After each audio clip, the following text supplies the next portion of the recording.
Everybody, today we are going to be talking about forces and motion and how these two go really well together.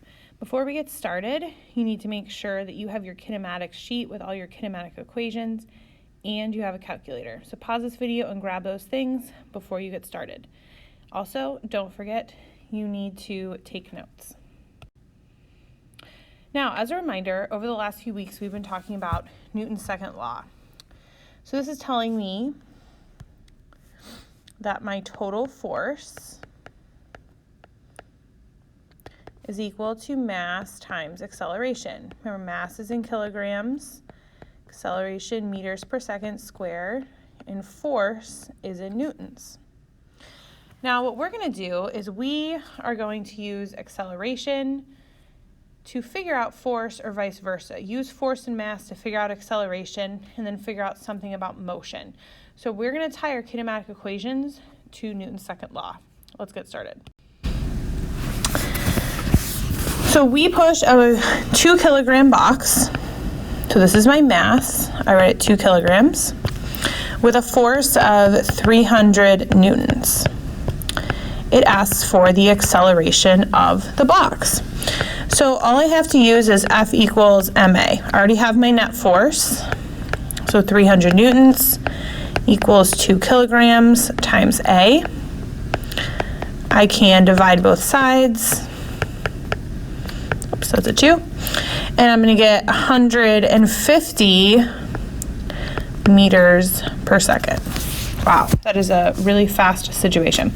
Anyway, we're going to actually use this in our next problem to figure out a little bit more about the situation.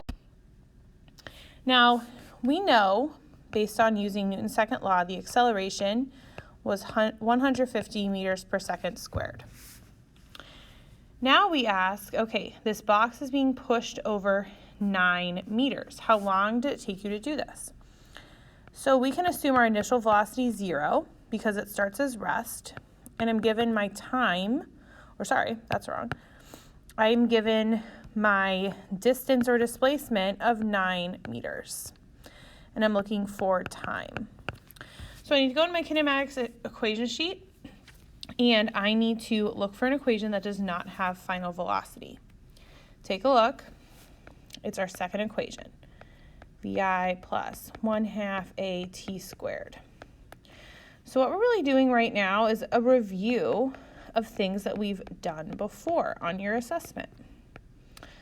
9 equals 75. So I'm just going through the algebra here that I need to solve this problem. So as you're doing this, make sure that you are doing this along with me so that you understand the math. Now, I'm not done. I need to take the square root of both sides. So when I do that, I'm going to get my time to equal 0.35 seconds. So in this problem, you can clearly see that I use Newton's second law, and then I use my acceleration I figured out to figure out something about the motion. Let's try it again. So what I'd like you to do right now is pause this video and work on this problem by yourself. Whenever you're done, unpause and do the problem with me. All right, we're back, everybody. So let's talk about this. I'm going to start off with my mass, 60 kilograms.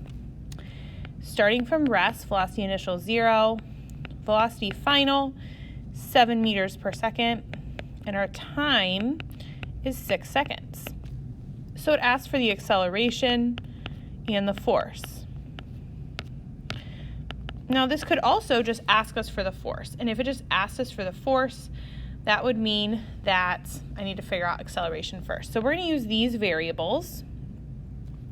I need an equation without distance. That is my first equation here. So I can just cross this off. 7 equals 2 times A. Divide both sides by 2. I'm going to get my acceleration to be 3.5 meters per second squared. I'm not done yet because I need to figure out the force. So my force is my mass times my acceleration. And I'm going to get a force of 210 newtons. Great job. Make sure you take notes and move on to the next activity in your calendar.